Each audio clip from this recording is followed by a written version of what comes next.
Hi. Okay, got some more Nevada work in, did some situational work, and they came out and had a good practice. So it's like where we're at this point. I think we're getting healthy. Yeah, I think they're getting their legs back under them, and we're closing in on that first game. So the excitement's starting to build. So it was a good day for us. Do you have an idea when Barr is going to be back in practice? He was here today. Actually practicing. He was here today. How's health been, at this point in the preseason compared to last season? A lot better. Like a lot less guys missed practice up in San Bernardino. Do you attribute that just to the heat or not going live as much? I think they're in better shape. I think they're bigger, faster, stronger. I think Coach Alosi's done an amazing job with them. I think, they had a full off season with him and knew what to expect. They got themselves physically prepared, and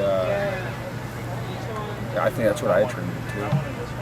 Because we practiced basically the same, you could take last year's schedule and match it to this year's schedule almost exactly.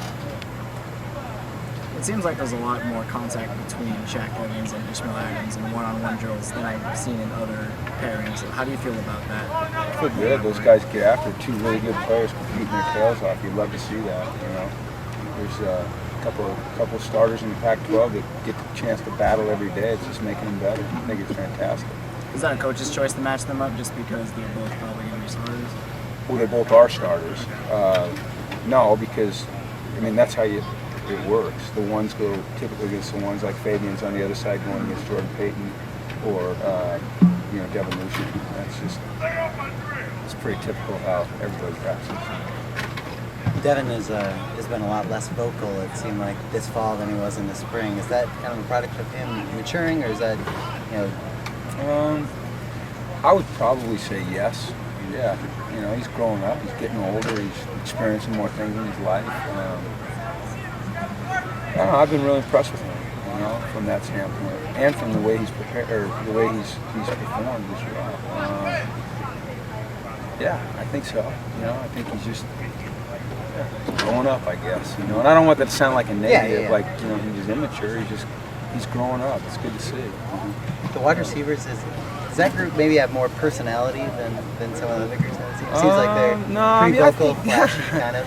Each group, it's funny, has their own personality on a football team. To me, the goofiest group is always the offensive line.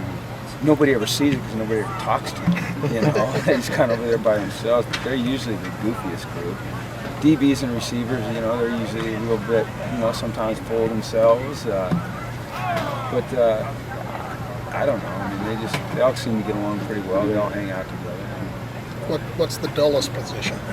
I think that the dullest position, honestly, is running back. My experience tells me that running backs are usually kind of dull. Why? I don't know. Maybe because they get hit so often. I don't know. But I was about to say kickers and punters, but who knows what they're doing over there? Running backs, but O-line guys are always so close knit, and they're kind of goofy and they're big and sometimes a little awkward and they're funny and they like to just hang around together. And I don't know if I told you this story before, but I can tell it now. Is talking about the offensive line is last year before the Rice game. So I do bed check the night before games. I go into like 3 or 4 offensive lineman rooms and there's no one in them. I'm getting pissed, I walk into Baca's room and the whole offensive line is in there, okay? It smells like, it's just a most rancid smell you've ever had. Baca, they've all got their shirts off, okay? They're laying around the bed, and on the bed, Baca's got a shower cap on, and I don't know, they're not playing cards, they're not playing dominoes, they're just laughing, and it was the funniest thing you've ever seen. It was like a sweatshop. These big, gigantic offensive linemen without their shirts on, farting. It was just unbelievable, and that's kind of what offensive linemen do. So, I laughed. I didn't, I laughed out. It was funny, and then it was kind of became a tradition every week. They said, "Hey, can we be in Jeff's room before bed check?" I said, "Yeah, of course you can." So, with the amount of pass rushers you have on this team, what's kind of the number one trait you value most pass rushers? I think it's different. You know, I think you have to have different types of pass rushers. Obviously, speed on the outside is important, but quickness on the inside, you know, being able to beat a guard, especially if you get singled up. You know, when we play in our nickel, we'll put a nose kind of in that gap between the guard and the center and try to get a guy like Cassius matched up on a guard. Last year, Oa or Cassius. Then you want some guys that can bull rush as well, you know, and push the pocket straight back. So I think you're not looking necessarily for one trait, but a number of traits and different guys. And I think we kind of got that mix. You know, Cassius has, to me, unusual quickness on the inside. You know, Anthony Barr and Deion Hollins coming off the edge are as quick as, you know, probably any two that you'll find in college football. You know, stuff to produce, but they have it in them. You know, Aaron Wallace can rush the passer. Miles Jack can rush the passer. You can get some push inside out of Eddie. You can get some push inside out of Ellis.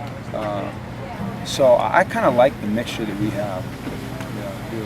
How much further along are the wide receivers as a whole than they were at the beginning of last year? Oh, a lot. Yeah, a lot further along. You know, I think a lot of it has to do with being in the system for a whole year. Being with the same quarterback. You remember last year, this time we decided on a quarterback, right? We decided about 16 days in or something. But, you know, they've had a whole off season, or a whole season last year with Brett, a whole off season now, a whole camp. Doing the same thing with the same guy throwing it, so they have a better feel. You know, just taken to the technique that Coach Yarbs has taught them. I just see a really solid group. And then I think you add in the fact that Devin Fuller is now a full-time receiver, you know, and his skill set, it just makes it a really solid group. And every day, it seems like, and you guys watch it as much as I do, Shaq or Devin come up with, or both of them, some spectacular catch. You know, you hope that carries over into games. When did you notice cornerback really starting to click for Fabian? Like late in the season last year, and he wasn't getting a lot of reps in games. I think he got a few snaps. In practice, he just started to look more comfortable. He learned how to backpedal. He was patient and bump and run. You know, you see a lot of corners out there that look really pretty when they get off the bus. They look great in their stance. They got a sweet backpedal. They can flip their hips. They can run. They can get in position to make a play, but then they can't make the play. And the thing that started to stand out about Fabian is, and I think it probably has to do with the fact that he played so much offense, is he can find the ball in the air quickly and he can make a play on it. And that's really what it comes down to, is winning at the moment of truth. And he does that. And then he has that athletic arrogance that you're looking for in that position as well. You know, he doesn't seem to be fazed by much. If he gets beat, he kind of goes and lines up again and competes again. So, you know, once again, it'll be interesting to see how he responds to, you know, a real game environment, but I think he'll do well. Okay? All right, okay, thank you.